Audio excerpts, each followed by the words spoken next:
Healthy life के इस fresh episode में मैं रुबीना आपका वेलकम करती हूँ। आज हम बात करने वाले हैं कफ प्रॉब्लम के बारे में, यानी बलगम की प्रॉब्लम के बारे में।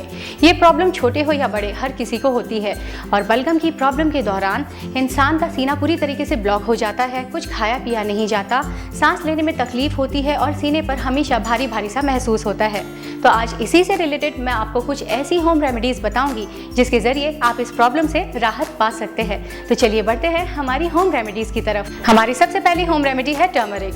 आपको सिर्फ इतना करना होगा कि 1 teaspoon turmeric powder, 1 teaspoon black pepper powder और ½ टीस्पून सिनेमन पाउडर, इन तीनों को 1 टीस्पून हनी में अच्छी तरीके से मिक्स करना होगा और इसका सेवन करना होगा दिन में 2 बार। ऐसा करने से आपको आपकी कफ प्रॉब्लम से काफी रिलीफ मिल जाएगा। हमारी अगली होम रेमेडी है जिंजर। सिर्फ आपको इतना करना होगा कि अदरक को चॉप कर लीजिए और उसे 1 कप पानी में बॉईल कीजिए। अब इस पानी का सेवन आपको दिन में 2 बार करना है। ऐसा करने से आपको आपकी कफ प्रॉब्लम में काफी रिलीफ मिल जाएगा। हमारी अगली होम रेमेडी है लेमन जूस और हनी। आपको सिर्फ इतना करना है कि 2 टेबलस्पून लेमन जूस को लेकर 2 टेबलस्पून हनी में अच्छी तरीके से मिक्स करना है।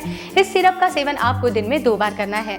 ऐसा करने से आपकी बलगम की प्रॉब्लम से आपको काफी हद तक छुटकारा मिल जाएगा। हमारी अगली होम रेमेडी है गार्लिक। आपको सिर्फ इतना करना है कि 1 कप पानी में गार्लिक के 3 क्लोव्स को डाल दीजिए और साथ ही साथ 1 टीस्पून ऑरिगेनो पाउडर को भी डाल दीजिए और इसे अच्छी तरीके से बॉईल कर लीजिए। इस पानी का दिन में 2 बार सेवन कीजिए। आपकी कफ प्रॉब्लम से आपको काफी हद तक राहत मिल जाएगी। और हमारी आखिरी रेमेडी है अनियन जूस। आपको सिर्फ इतना करना है कि 2 टेबलस्पून अनियन जूस में 2 टेबलस्पून हनी को शामिल कर लीजिए, उसे मिक्स करके उसका सेवन दिन में 3 बार कीजिए। ऐसा करने से आपकी कफ प्रॉब्लम से आपको निजात जरूर मिल जाएगी। तो ये थी हमारी आसान सी होम रेमेडीज जिसके जरिए आप अपने कफ प्रॉब्लम से निजात हासिल कर सकते हैं।